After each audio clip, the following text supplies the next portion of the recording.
الحمد لله الذي هدانا لهذا وما كنا لنهتدي لولا أن هدانا الله. نحمده ونستعينه ونستغفره ونعوذ بالله من شرور أنفسنا ومن سيئات أعمالنا. من يهده الله فلا مضل له ومن يضلل فلا هادي له. والذي أرسل رسوله بالهدى والدين الحق ليظهره على الدين كله ولو كره الكافرون ولو كره المنافقون ولو كره الفاسقون. سبحانك لا علم لنا إلا ما علمتنا إنك أنت العليم الحكيم. فإن أصدق الحديث كتاب الله وخير الهدي هدي النبي صلى الله عليه وسلم وشر الأمور محدثاتها وكل محدثة بدعة وكل بدعة ضلالة وكل ضلالة في النار أو كما قال. أشهد أن لا إله إلا الله وأشهد أن محمدا عبده ورسوله أما بعد. Alhamdulillah, pujian dan syukur dipanjatkan kepada Allah Subhanahu wa taala. Masih lagi diberikan kita peluang dan kesempatan pada pagi ini, insyaallah kita akan sambung perbincangan kita menerusi kitab Syama'il Muhammadiyah, yang mana kita dah sampai pada tajuk bab berkaitan dengan ibadat Rasulullah sallallahu alaihi wasallam, iaitu pada hadis yang ke-7. Hadis yang ke-7. Bismillahirrahmanirrahim.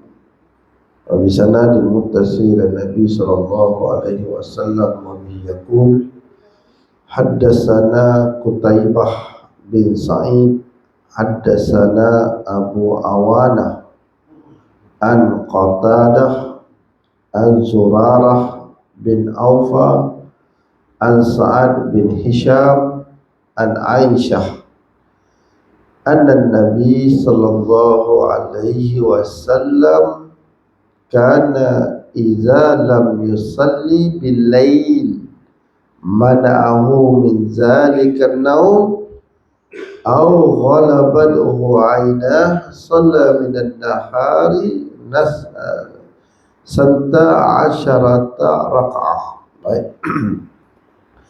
Yang maksudnya telah menceritakan kepada kami oleh Qutaibah bin Sa'id.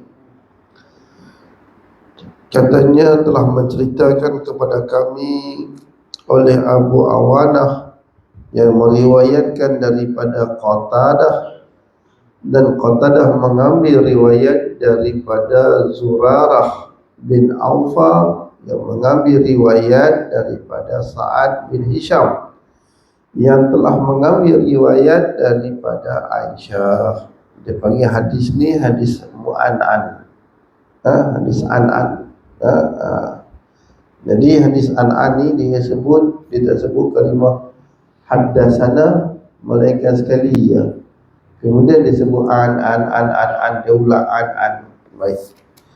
Nakal dengan an ni dia ada peraturan dalam ilmu hadis. Kalau kita bahas dalam ilmu hadis, dia ada peraturan khas dalam menakalkan ataupun mengambil hadis secara an-anah. Baik. Hadis ini yang diambil daripada Aisyah radhiyallahu anha, katanya anna Nabi sallallahu alaihi wasallam, Nabi sallallahu alaihi wasallam ni kana idza lam yusalli bilail, jika Nabi ni tidak sembahyang malam, tak ada buat qiyamul lail, Nabi tak bangun qiyamul lail, kata idza lam yusalli bilail, kalau Nabi SAW tidak mengerjakan sembahyang pada waktu malam, qiyamul lail lah, dia tak buat tu sebab apa? Mana'ahu min zalika naum, dia tak buat tu sebab dia tertidur, penat tidur, jadi tak sedar. Au ghalabat aina, ataupun sebab Nabi ni mengantuk sangat. Sedar tapi mengantuk sangat, tak boleh bangun tidur. Shalla minan nahari santa asyara rakaat. Nabi akan sembahyang pada waktu siang 12 rakaat. Waktu siang. Baik. Jadi Nabi ni bila dia tak boleh bangun untuk tahajud, maka Nabi SAW akan ganti tahajud tadi tu dengan solat duha lah, 12 rakaat siang tu ada duha lah. Solat duha. Jadi ulasan hadis ni, jika tahajud adalah fardu bagi baginda, maka jelas beliau kena qada. Kalau pendapat yang menyatakan Nabi ini wajib solat tahajud yang malam tu, maka jelaslah siang hari yang Nabi buat tu Nabi qada, yang terlepas tu lah. Jadi sekiranya bukan fardu, kalaulah tahajud tu bukan satu kewajipan kepada baginda, maka sayogianya ia adalah terpuji dan penuh kebaikan, maka beliau lakukan qada juga. Dia panggil qada boleh. Qada benda sunat boleh.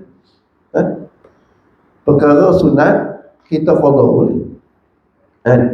Jadi kita ni contoh dia, kita ada solat ataupun zikir yang kita jadikan wirid. Wirid ni maksud dia jadikan rotib kita lah, yang kita akan sentiasa melakukannya. Contoh dia, kita ni akan berzikir waktu malam biasanya 500 kali zikir. Jadi malam tu tak sempat buat, sibuk dan sebagainya, terlepas. Lepaslah 500 tu, dah habis dah. Tapi kita ganti yang 500 yang kita zikir waktu malam tu waktu siang, sebagai ganti qada. Ataupun kita ni memang konsisten buat satu solat khusus. Dia kata saya akan solat mutlak pada waktu sekian buat solat mutlak. Tiba-tiba pada waktu kita nak buat tu, kita tak dapat melaksanakan dengan kesibukan yang ada. Jadi kita dah lepas waktu tu, jadi kita boleh qada pada waktu yang lain. Yang waktu yang luput tu kita boleh qada. Ini yang disebutkan oleh Imam Ghazali rahimahullah ta'ala berkaitan dengan suatu zikir yang diratibkan dan kita terlepas, lalu kita menggantikannya. Maknanya itu adalah harian, kerja harian kita. Walaupun kita tak dapat tunaikan pada waktunya, tetapi kita tidak luput pahalanya. Maknanya kita buat juga. Satu hari itu kata 1000 zikir, 1000 tu buat. Cuma waktu tu kadang-kadang berubah disebabkan kerana faktor-faktor tertentu. Faham? Baik, dalam Sahih Muslim telah memetik riwayat Umar radhiyallahu anhu, Nabi SAW bersabda, andainya seseorang itu tidak dapat menunaikan wirid, iaitu amalan hariannya, dan ma'mul, iaitu amalan yang tetap, di malam hari dia haruslah menamatkannya pada waktu pagi sebelum waktu tengah hari. Ia juga adalah seperti menunaikannya di malam hari. Para masyayikh suluk telah berpegang dengan hadis ini bahawa jika seseorang tidak dapat melaksanakan amalan wirid serta makmulnya pada waktu malam, dia haruslah menamatkannya pada waktu pagi. Jika tidak, nafsu itu akan menjadi kebiasaan meninggalkannya. Jadi kalau kita dah biasa buat wirid itu, kalau dah tertinggal ganti segera. Sebab takut dah terbiasa tinggal, lama-lama tak dapat, tak apalah. Jadi maknanya kita nak konsisten dalam mengamalkan sesuatu kebaikan secara berterusan. Baik. Kemudian hadis yang ke-8. Hadis yang ke-8, haddatsana Muhammad bin Ala, haddatsana Abu Usamah an Hisham, yakni Ibnu Hasan, an Muhammad bin Sirin an Abi Hurairah an Nabi sallallahu alaihi wasallam qala idza qama ahadukum minal laili falyaftah salatahu bi rak'ataini khafifatain. Baik. Maksudnya telah menceritakan kepada kami oleh Muhammad bin Ala, telah menceritakan kepada kami Abu Usamah, jadi ambil riwayat daripada Hisham. Siapa Hisham ni? Yakni Ibnul Hasan daripada Muhammad bin Sirin daripada Abi Hurairah. Yang mana dia telah menceritakan daripada Nabi sallallahu alaihi wasallam, yang Nabi sallallahu alaihi wasallam bersabda, "Iza qama ahadukum minal lail." Apabila seseorang bangun untuk solat malam, falyaftah, maka hendaklah ia membuka solatnya bi rak'ataini khafifatain, dengan 2 rakaat yang ringkas. Dia panggil wamak lah. Wamak kan, mula dengan 2 rakaat yang ringkas, yang maksudnya bacaan yang pendek, dan rukuk yang biasa, sujud yang ringkas. Mana mula yang biasa dulu, kemudian barulah buat yang seterusnya, barulah buat yang panjang-panjang. Baik. Ini adalah supaya seseorang itu tidak cepat terasa penat disebabkan rakaat yang panjang. Dia panggil elah dia lah, kan? Jadi maknanya kita nak solat ni pun macam kita nak bersukan juga, kan? Jadi kita tak boleh terus nak bersukan, buat aktiviti berat. Kita kena buat aktiviti ringan dulu, supaya ada persiapan kita untuk buat aktiviti yang lebih berat, kan? Maka begitu juga dalam solat ni.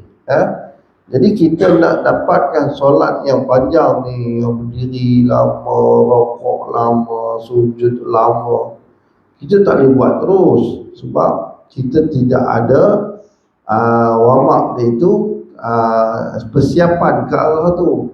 Dia akan menimbulkan kepenatan, letih, yang kita buat lah, penat lah, sujud lama, letih lah, menyebabkan kita tidak mampu lagi melaksanakannya. Jadi sebab itu disarankan kepada kita untuk memulakan dengan 2 rakaat yang ringkas, ataupun 2 rakaat yang pendek dulu, yang biasa.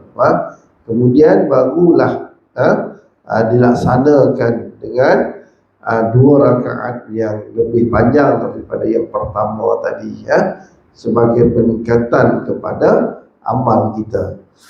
Baik, setelah setengah ulama menulis 2 rakaat itu ialah solat tahiyyatul wudu. Jadi ada juga pandangan ulama kata yang sebut 2 rakaat yang pendek itu adalah sembahyang sunat wudu. Baik dipendekkan kerana kita telah diperintahkan demikian. Rasulullah sallallahu alaihi wasallam juga memendekkan solat ini. Hafiz Ibn Hajar rahimahullahu ta'ala telah memberikan penjelasan yang menarik di dalam syarah Bukharinya. Beliau berkata, telah dinyatakan dalam hadis bahawa apabila seseorang tidur, syaitan mengikat dengan 3 simpulan di rambutnya seperti tukang sihir yang menjampi, bahawa malam masih panjang lagi. Teruskanlah tidur. Bila mana dia bangun dan menyebut nama Allah, iaitu berdoa dan sebagainya, simpulan pertamanya terbuka. Apabila dia mengambil wudu, simpulan kedua pula terbuka. Justru diperintahkan buat solat 2 rakaat pendek agar simpulan ketiga juga terbuka. Dilakukan solat seterusnya, maka seseorang itu bebas dari tipu daya syaitan. Rasulullah SAW memang bebas dari muslihat syaitan, tetapi sebagai bimbingan dan didikan bagi ummah, maka baginda kerap memendekkan solat ini sebagaimana tersebut di dalam hadis. Jadi kalau mengikut pandangan daripada sebagian ulama, dia kata solat tahiyatul wudu, solat wudu lah. Baik, kemudian yang ke-9, haddatsana Qutaibah bin Sa'id an Malik bin Anas hawil. Maksudnya apa? Pindah sanad. Haddatsana Ishaq bin Musa, haddatsana Malik an Abdullah bin Abi Bakrah an abihi anna Abdullah bin Qais bin Muhramah akhbarahu an Zaid bin Khalid al-Jahni annahu qala la armuqanna salatan nabi sallallahu alaihi wasallam wa tasawwad wa tawassatu atabatu au qustatahu wa shalla Rasulullah sallallahu alaihi wasallam raka'ataini khafifatain ثم صلى ركعتين طويلتين ثم صلى ركعتين وهما دون اللتين قبلهما ثم أوتر وذلك 13 ركعة.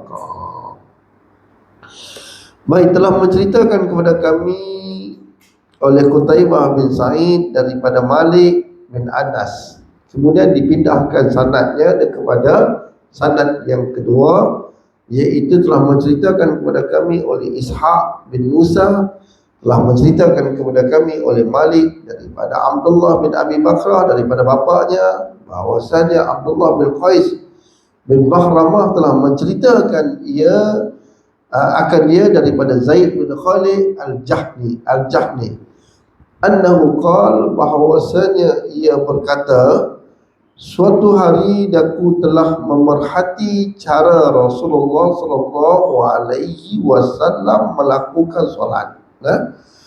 Jadi aku berbaring di ambang rumah atau kemah baginda sallallahu alaihi wasallam agar dapat melihat secara jelas.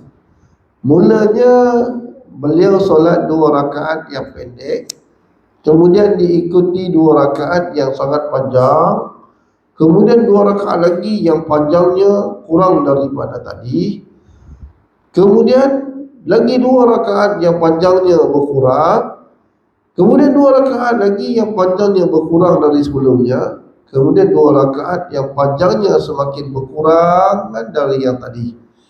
Kemudian baginda lakukan solat witir, semuanya berjumlah 13 rakaat. Jadi ini kalau kita tengok perangai sahabat ni, mereka ni akan pergi memerhatikan segala kelakuan, perbuatan dan tindakan baginda sallallahu alaihi wasallam. Jadi dia akan pergi tengok apa yang Nabi buat. Kenapa nak pergi tengok ni? Jadi kerana mereka melihat Rasulullah sallallahu alaihi wasallam ni adalah sebagai ikutan idola, contoh model mereka. Jadi setiap perbuatan Nabi ni dalam masa 24 jam sentiasa menjadi perhatian dan menjadi ikutan bagi setiap daripada sahabatnya. Jadi begitu Rasulullah ni. Apa saja yang Rasulullah buat, apa saja yang Rasulullah makan, apa saja yang Rasulullah lakukan, semuanya akan dikutip, diambil oleh sahabat. Jadi kalaulah Rasulullah SAW yang bukan manusia contoh, maka mereka akan dapati banyak perkara-perkara yang tak betul Rasulullah 24 jam. Tapi nak tunjuk betapa Rasulullah SAW ni adalah insan yang terpilih dan terpelihara, perkataannya dan perbuatannya selaras, tindakannya dan apa yang dilakukan dengan ucapan dia adalah benar, maka mereka tidak melihat kepada Rasulullah melainkan kebenaran. Jadi bila dia tengok sesuatu amalan Rasulullah SAW, Mereka nak cari macam mana solat malam Rasulullah, apa yang Rasulullah SAW laksanakan. Tujuan mereka tengok sebab mereka nak ikut, nak contohi, nak ambil jadikan sebagai amalan-amalan mereka, ataupun sebagai suatu amalan yang mereka ambil daripada perbuatan Rasulullah SAW.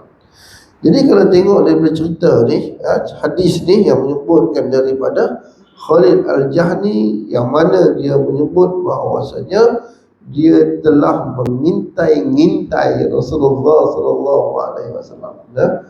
Jadi maknanya di sini bukan makna dia mengintai secara kita panggil rahsia sehingga kan nampak aib Rasulullah, bukan begitu.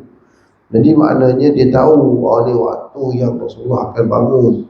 Bila Rasulullah bangun ni, apa Rasulullah buat, solat Rasulullah macam mana, dia nak tahu. Maka daripada inilah yang dia menceritakan bagaimana kelakuan solat Rasulullah. Yang pertama, Rasulullah SAW sembahyang 2 rakaat yang pendek, kemudian 2 rakaat yang panjang, yang panjang, kemudian Rasulullah sembahyang 2 rakaat yang pendek sedikit, kemudian bangunlah Rasulullah SAW solat witir. Baik. Beberapa perkara yang perlu dijelaskan dalam hadis ini, di mana 2 daripadanya telah disebut, yaitu satu daripada Sayyidatina Aisyah radhiyallahu anha berkata, Rasulullah SAW melakukan salat malam tidak lebih daripada 11 rakaat dalam tahajud semasa di dalam atau di luar bulan Ramadan. Sedangkan Ibnu Abbas dan Zaid bin Khalid meriwayatkan baginda salat 13 rakaat. Beberapa riwayat yang lain pula menyatakan lebih dari 13 rakaat. Abu Dawud menukilkan Aisyah meriwayatkan apabila ditanya oleh Abdullah bin Abi Qais bahawa dia sendiri mengira rakaat tahajud itu iaitu 4 tambah 2 ialah 6, tambah 2 jadi 8, tambah 2 jadi 10, tambah 3 ialah 13. Sayyidatina Aisyah radhiyallahu anha juga memberitahu bahawa baginda mengerjakan 13 rakaat. Abu Dawud menukilkan sebuah hadis dari Aisyah bahawa baginda melakukan tahajud tidak kurang dari 7 rakaat atau tidak lebih daripada 13 rakaat. Dalam Muwatta Imam Malik melaporkan bahawa Aisyah berkata Rasulullah mengerjakan 13 rakaat di waktu malam dan 2 rakaat pendek setelah azan fajar. Sebahagian ulama setelah meneliti berbagai hadis berhubung perkara ini berkata hadis Aisyah ini menggelirukan, yang bererti ianya lemah. Tidak perlu dikatakan mereka keliru. Tidakkah pelik jika 11 rakaat sahaja yang biasa dikerjakan? Sayugia Rasulullah SAW juga biasa mengerjakan lebih atau kurang daripada bilangan itu pada masa-masa lain, sebagaimana yang dilaporkan di dalam beberapa hadis. Baik, Jadi bila kita sebut sini, kita nak tahqiqkan masail. Ini kaedah cara para ulama menakalkan ataupun ambil faham daripada periwayatan hadis. Jadi mereka ini dalam mengeluarkan sesuatu hukum ataupun sesuatu pandangan berkaitan dengan hadis Rasulullah SAW, mereka ada kaedah yang tersendiri. Kaedah itu yang dipanggil sebagai usul. Dalam hadis dia ada usul hadis, dalam fiqh dia ada usul fiqh, dalam tafsir dia ada usul tafsir. Inilah kaedah-kaedah yang diteliti oleh para ulama terdahulu dalam mengeluarkan hukum ataupun apa-apa pandangan mereka berkaitan dengan hadis. Jadi maknanya apa? Maknanya sesuatu hadis yang sampai kepada kita dengan satu hadis sahaja, lalu kita nak buat satu kesimpulan dan satu hukum berdasarkan akal kita, kefahaman kita adalah salah. Tidak betul. Kerana hadis yang diriwayatkan itu mestilah dibina di atas usul. Usul ni maknanya kaedah. kaedah bagaimana nak faham hadis tersebut. Jadi kalau lari daripada kaedah ini, ianya akan tersasar daripada kebenaran. Sebab ramai di luar sana mereka yang menafsirkan dan menghuraikan hadis ataupun ayat-ayat Al-Quran yang tidak berdasarkan kaedah, yang menyebabkan ianya terkeluar daripada kebenaran. Kebenaran yang dia terkeluar tadi itu bukan kerana dia tak beramal dengan Al-Quran dah, tetapi dia tidak berpegang dengan sunnatul Rasulullah dan sunnatul khulafa ar-rasyidin al-mahdiin. Jadi dalam nak memahami Al-Quran, memahami hadis ni, mesti mengikut di atas kerangka sahabat faham. Bagaimana mereka faham, baru kita boleh keluarkan sesuatu hukum berdasarkan kefahaman mereka, bukan kefahaman kita.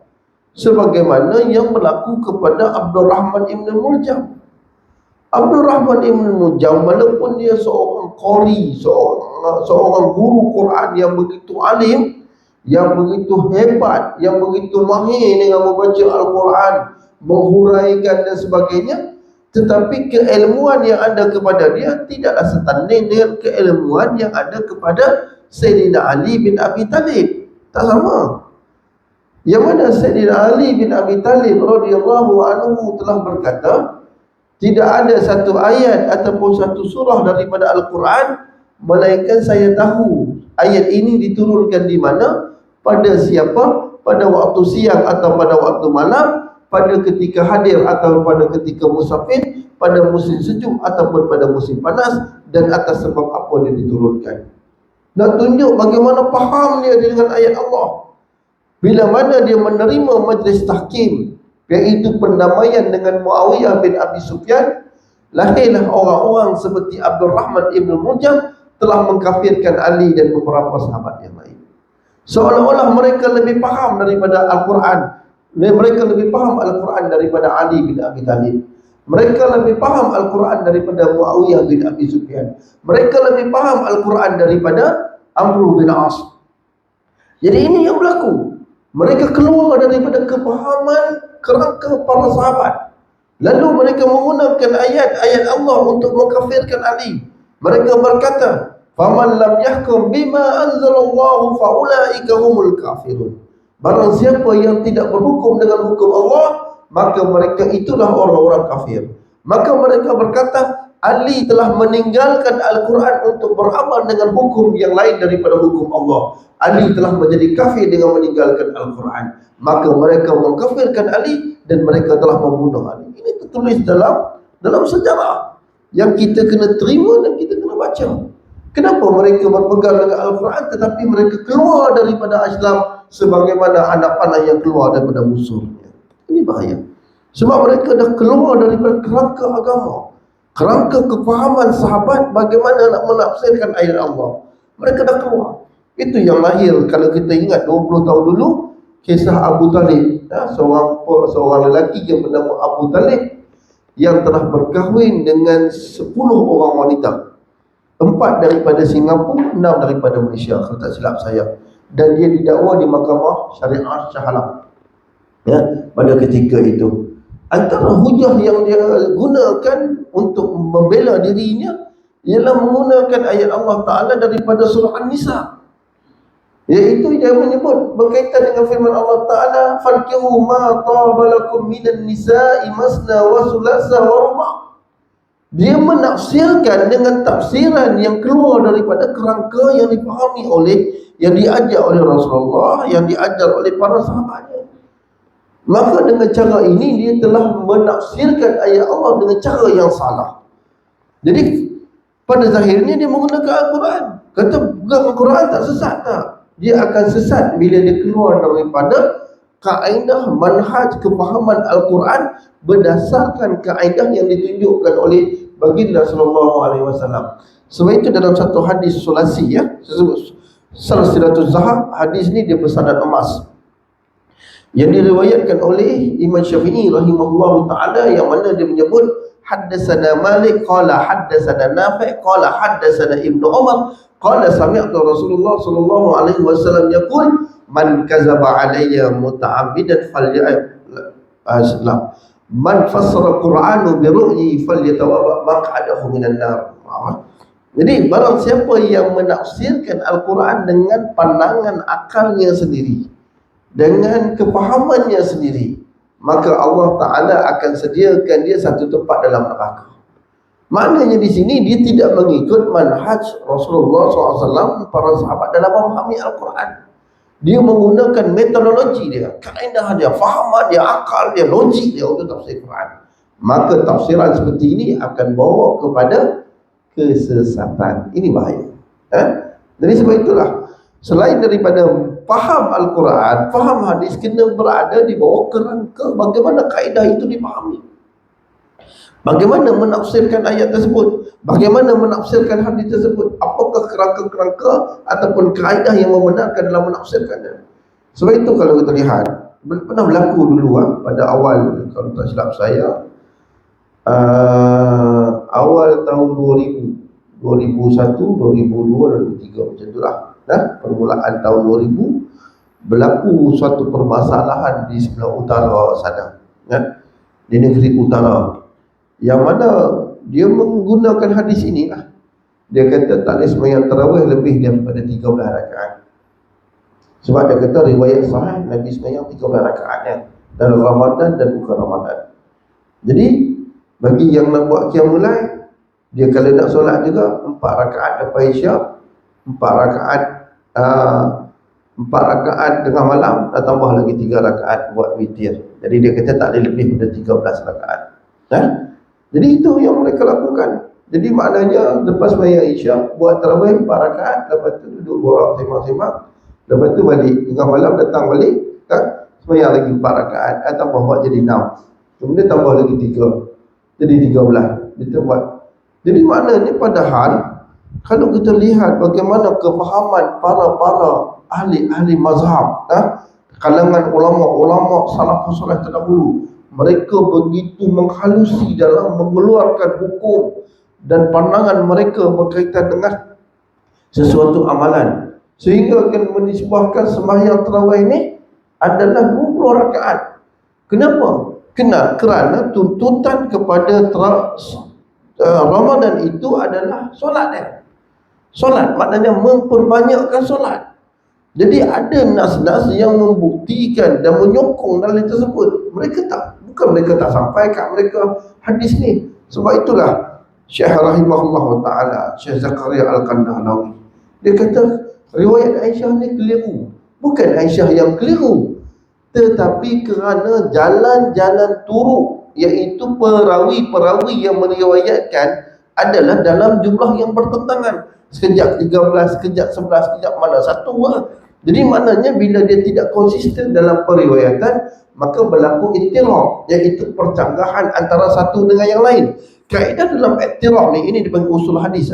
Bila berlakunya ittirab dalam hadis, maka hadis tersebut akan turun martabatnya, walaupun pada satu riwayat dia sahih, tetapi kerana ada percanggahan antara satu dengan yang lain, maka hadis itu kebanyakan ulama tidak mengambil dia sebagai hujjah. Kerana dia berlaku ittirab. Bila berlaku ittirab, iaitu pertentangan antara satu riwayat dengan riwayat yang lain. Sebab itulah mereka ini akan melihat pula apa amalan sahabat, apa perbuatan mereka, bagaimana mereka beramal dengan hadis ini. Jadi ini semua akan dikeluarkan untuk jadikan sebagai satu hukum yang jelas, supaya mengambil bertepatan dengan manhaj yang dikehendaki oleh baginda sallallahu alaihi wasallam. Macam Abu Talib tadi, dia telah menggunakan zahir ayat, kawinlah kamu dengan perempuan-perempuan yang kamu suka, 2 dan 3 dan 4. Dia kata wow, masna wa sulasa wa ruba'. Wow ni maknanya dan. Kalau kita sebut telah datanglah oleh Muhammad dan Umar, satu ke dua datang? 2 kan? Muhammad dan Umar. Kalau kita kata Muhammad atau Umar, salah satu ya. Di sini dia kata ayat ni 2 dan 3. Berapa? 2 dan 3 dah jadi 5. Kan? Betul? Dan 4 tambah lagi. Berapa? 9. Hang belakang satu ada dah jadi 10. Itu dia kata menikah kena menikah 10, bukan 4. Ayat dia kata 10 kan, berdasarkan kepahaman dia yang faham, dia kata 10 berdasarkan ayat tu. Jadi itukah yang diamalkan oleh Rasulullah SAW dan yang ditunjukkan oleh para sahabat? Jadi maknanya Rasulullah SAW memanglah berkahwin lebih daripada 10. Rasulullah sendiri lebih.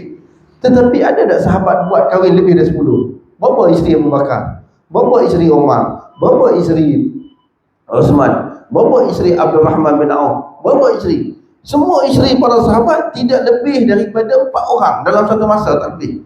Kalau nak kira mereka ni, mereka adalah orang yang paling sangat-sangat ikut Rasulullah. Rasulullah sebelah, kita kena sebelah juga. Dan dia tak buat. Dia hanya buat 4 sahaja. Sebab dia tahu inilah maksud daripada ayat tersebut. Yang mana bila Rasulullah SAW berhijrah ke Madinah, ada seorang sahabat yang ada 10 orang isteri. Rasulullah kata kat dia, pilih 4 daripada mereka dan ceraikan yang lain. Maknanya di sini berlakunya al-insirah, iaitu had hanya kepada 4 sahaja dalam satu masa dan tidak boleh melebihi daripada had tersebut. Maka ini mana, walaupun pada zahir ayat dia menunjukkan maksud 10, tetapi daripada segi kefahaman syariat bukan 10, 4 sahaja. Ini yang berlaku di kalangan orang-orang, saya sebut orang-orang liberal lah. Orang-orang liberal, mereka yang berpahaman liberal ni, ataupun kita panggil inti hadis, orang yang tak terima hadis, yang dia baca Quran, dia kata kena faham Al-Quran sahaja, kan? Jadi dia menafsirkan Al-Quran bukan berdasarkan kepada penafsiran yang dibuat oleh para sahabat. Tak. Dia ambil daripada mana? Daripada logik akal dia, logik dia. Sebab tu Nabi dah jaga awal-awal, sesiapa yang menafsirkan Al-Quran berdasarkan logik dia, dah ada tempat dia dalam neraka. Reti, maknanya confirm masuk neraka. Tak boleh. Yang mana dia menafsirkan, dia kata pada ayat dalam daripada surah Al-Ma'idah, as-sariqu was-sariqatu faqta'u aydiyahuma. Orang laki-laki yang mencuri dan perempuan yang mencuri, maka potonglah tangan kedua-duanya. Baik. Dia kata potong tangan ni tafsiran, saya ambil tafsiran mereka sebut. Potong tangan ni putus ke tak putus? Dia sudah putus ke tak putus? Potong ni potong sampai putus ke? Potong macam mana? Dia kata faqta'u, potonglah tangan kedua-duanya. Perbahasannya potong tu putus ke tak putus? Baik. Dia sebut kalau cerita potong putus tak putus, dia kata putus ni ada satu ayat dalam Quran, satu ayat yang ada, iaitu dalam surah Al-Kawthar. Fahuwal abtar. Abtar tu, al-abtar tu maksudnya potong sampai putus. Itu istilah abtar tu, terpotong, terputus. Kalimah abtar. Kalaulah dekat sini potong sampai putus, Allah Ta'ala gunalah lafaz abtar. Dia kata tak guna lafaz abtar, guna lafaz potong. Dia ambil pula ayat daripada surah Yusuf.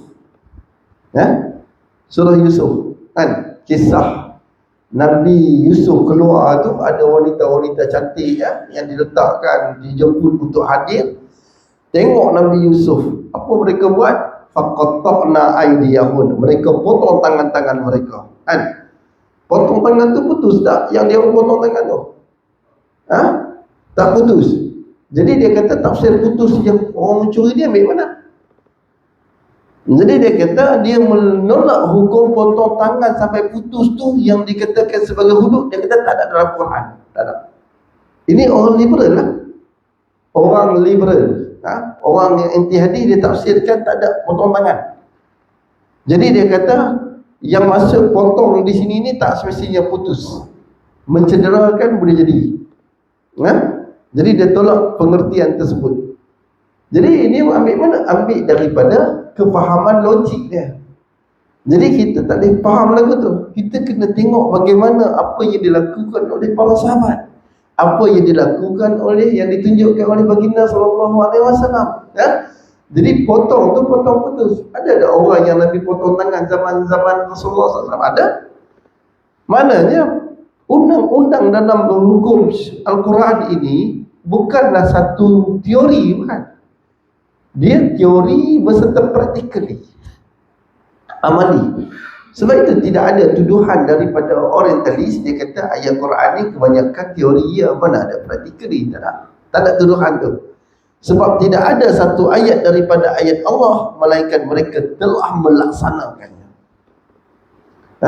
Setiap ayat daripada ayat Allah ni dilaksanakan perintah tersebut. Tidak ada, walaupun hanya sekali. Sehingga ada seorang sahabat tu yang mana dia sebut, dia kata saya pergi beberapa rumah orang, bagi salam. Bagi salam, minta izin masuk lah. Kebanyakan terima saya masuk. Tapi saya pergi satu rumah, yang saya bagi salam, dia tak bagi saya masuk. Jadi saya, bila mana tak benarkan saya masuk, maka kamu kembalilah. Saya dah beramal dengan ayat yang berkaitan apabila saya minta izin, tetapi bila mana tidak diizinkan saya masuk, maka saya pun balik. Saya dah beramal dengan ayat ni. Cari untuk beramal. Cari. Ada ayat yang cerita bagi salam, tak izin untuk masuk, dia pun balik. Nak cerita bab yang tu saja, dia cari rumah untuk buat beramal dengan ayat tersebut. Begitu juga dalam kisah berkaitan dengan turunnya ayat daripada surah An-Nisa, lan tanalul birra hatta tunfiqu mimma tuhibbun. Sama juga. Kata Ibnu Umar, saya bila turunnya ayat ini, saya merdekakan hamba yang paling saya sayang. Dia ada hamba perempuan seorang, hamba perempuan yang dia sangat sayanglah hamba tu. Jadi bila turunnya ayat lan tanalul birra hatta tunfiqu mimma tuhibbun, kamu tidak akan capai darjat ketakwaan yang sebenar sehinggalah kamu membelanjakan harta yang paling kamu sayang. Dia kata dalam hamba perempuan ni paling dia sayang sekali. Sebagai komited, dia punya kesungguhan nak beramal dengan ayat ni, dia merdekakan hamba tadi. Tak cukup merdeka, dia kata dia takut, sayang ni hamba perempuan ni, dia takut dia pergi kahwin pula. Sebab merdeka dia pergi kahwin pula. Dia tak nak, dia kahwinkan dengan hamba dia Nafi'. Ibnu Umar kahwinkan dengan hamba dia Nafi' ni, dia merdekakan, dia jadi anak murid dia, dan dia kahwinkan dengan anak murid dia. Hamba perempuan yang paling sayang ni, sebagai komited, dia tak akan rojok, tak akan ambil untuk jadikan milik dia balik. Ini maknanya mereka ni konsisten dalam mengamalkan ayat Allah. Pada setiap ayat yang turun daripada Al-Quran, mereka telah mengamalkannya. Jadi begitulah dalam memahami kaedah ataupun pandangan-pandangan berkaitan dengan hadis baginda SAW, perlulah dipahami daripada kerangka yang luas, mengikut kaedah yang ditunjukkan oleh para sahabat. Tak boleh keluar. Kita ambil contoh, Imam Bukhari rahimahullahu ta'ala adalah seorang tokoh hadis yang terkenal. Dan siapa yang tak kenal dan tidak tahu berkaitan dengan kehebatan Imam Bukhari ini, melainkan ianya telah masyhur dan diketahui oleh semua orang. Jadi maknanya Imam Bukhari ini seorang tokoh yang terkenal, tetapi ada di sana fiqh Bukhari. Ada? Siapa yang beramal dengan kaul Bukhari? Tak ada. Sebab apa? Sebab usul mazhab Bukhari ini, kaedah dalam memahami ataupun beramal dengan hadis yang disebutkan oleh Bukhari dalam mengisbatkan sesuatu hukum, tak ada. Orang tak tahu apa kaedah Bukhari. Memang dia mahir, memang dia hebat, tapi kaedah dia tidak diketahui. Bila tidak diketahui, macam mana kita nak beramal dengan pandangan-pandangannya? Begitu juga kisah seperti An-Nakhai, Al-Laisi, Sa'ad dan sebagainya yang merupakan tokoh mazhab. Yang mana mazhab mereka tidak berkembang sehingga hari ini. Sebab tak tahu apa usul kaedah yang mereka guna dalam mengisbatkan sesuatu hukum, menafikan sesuatu hukum, menetapkan sesuatu hukum. Apa kaedah dia? Tak tahu. Jadi memang ada pandangan mereka, tapi apakah kaedah yang mereka meletakkan dalam meletakkan pandangan seperti itu?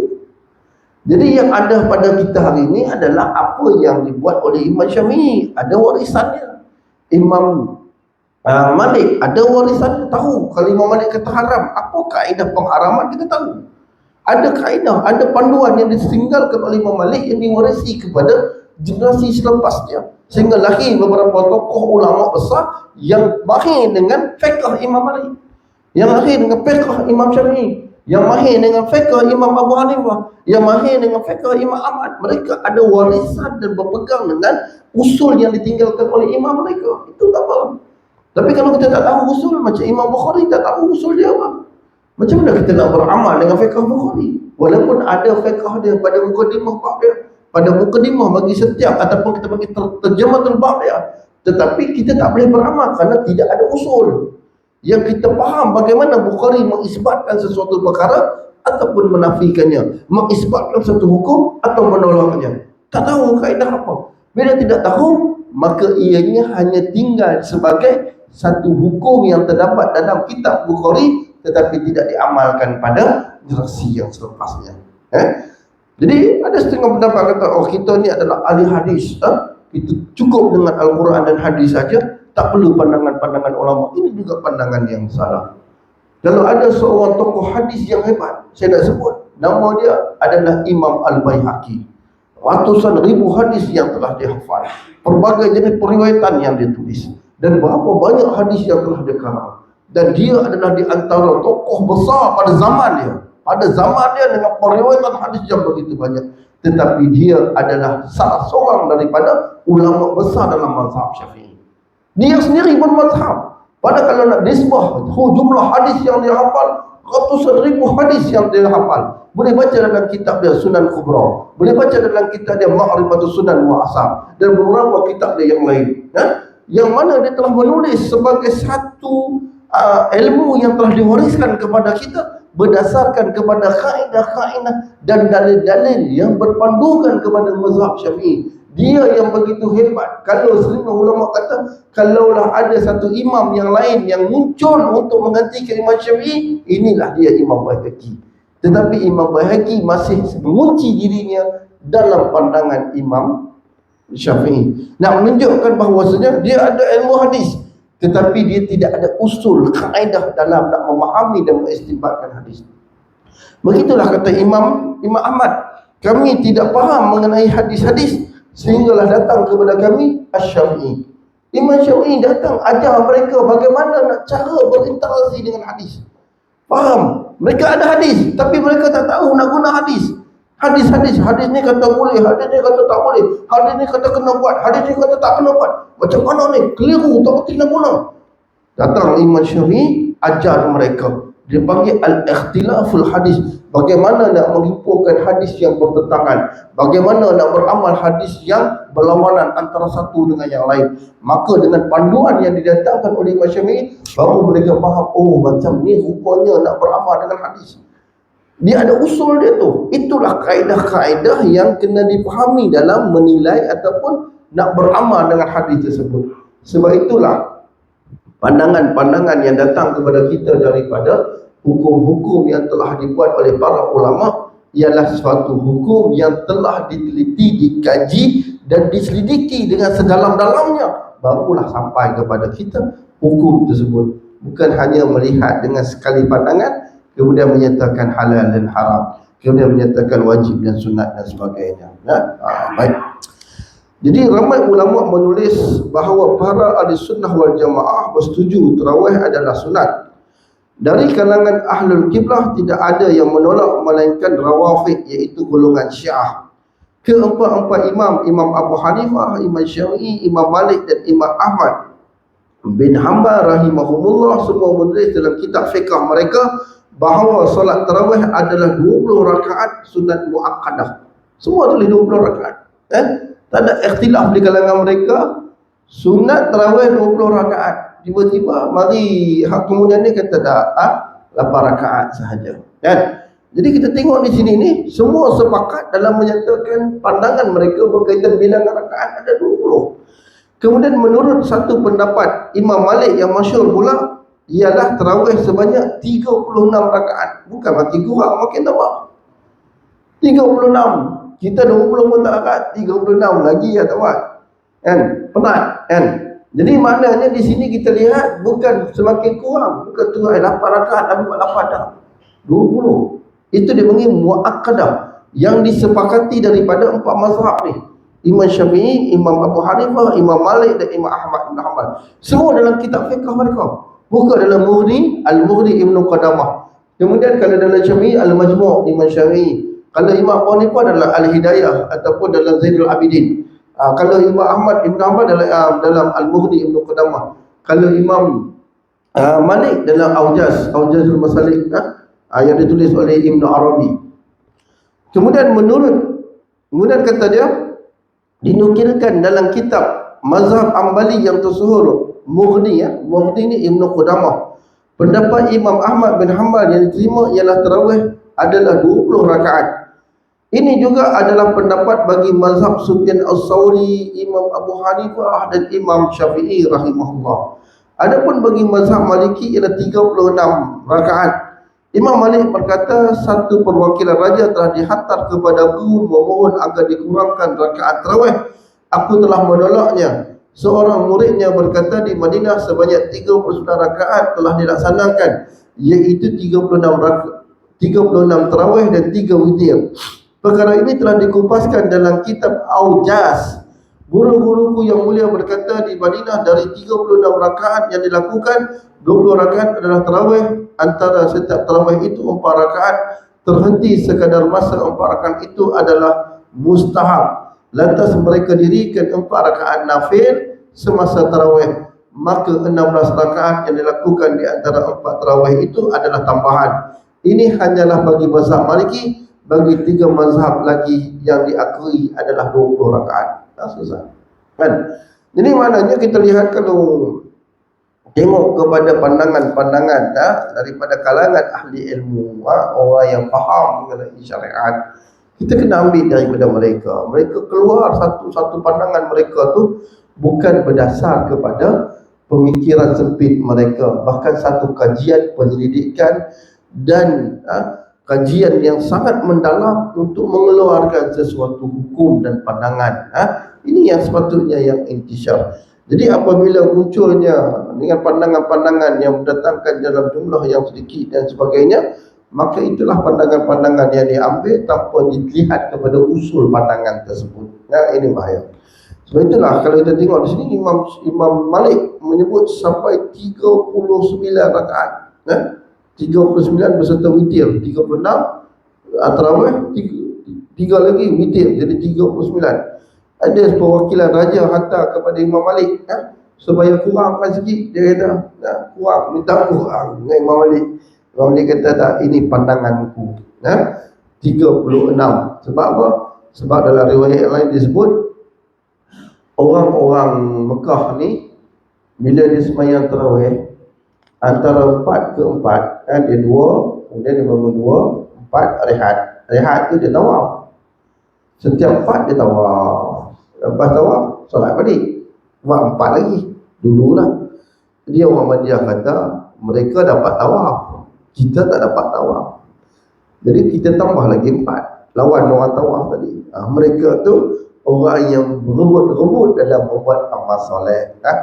Kalau amal ni nak banyak, kita amal nak kurang kan? Makin sikit diskaun, makin kurang 8 pun cukup lah. Sebab apa? Kita sibuk dengan penat lelah kita. Tapi kalau kita buat benda lain, penat lelah pun tak apa. Tapi bila kita nak buat ibadah, kita tak boleh penat kan? Jadi kita rasa letih dan sebagainya. Itu sikap dan sebahagian daripada kita lah. Tapi sebenarnya kalau kita bersabar dengan yang sedikit kepenatan ini, kita akan dapat ganjaran yang lebih besar. Tawaran Allah Ta'ala lebih banyak. Sebab itu kalau kita lihat para sahabat, mereka sanggup bersusah payah walaupun terpaksa mengorbankan nyawa, harta dan sebagainya untuk mendapat keredaan Allah. Apalah sangat dengan bahagian dunia yang mereka perolehi berbanding dengan keredaan Allah Ta'ala yang lebih besar Kemudian hadis yang ke-10 insyaAllah kita akan sambung pada pengisian kita yang akan datang. Jadi kalau soalan, kalau ada nak tanya.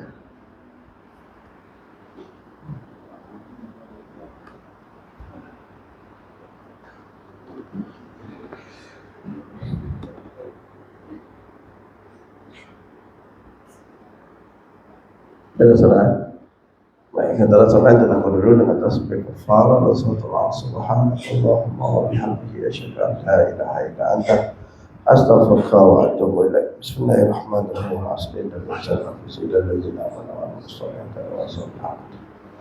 A'udzu billahi minasyaitonir rajim. Bismillahirrahmanirrahim. Alhamdulillahirabbil alamin wassalatu wassalamu ala asrofil anbiya'i wal mursalin wa ala alihi washabbihi ajma'in. Allahumma 'allimna ma yanfa'una wanfa'na bima 'allamtana warzuqna ilman min ladunka ya arhamar rahimin. Allahumma ij'alna mimman yastami'una al-qawla fayattabi'una ahsana. Rabbana atina fid dunya hasanah wa fil akhirati hasanatan wa qina azabannar. Walhamdulillahi rabbil alamin. حبيبي يا شافعي يا رسول الله بأمي وأبي فديتك سيدي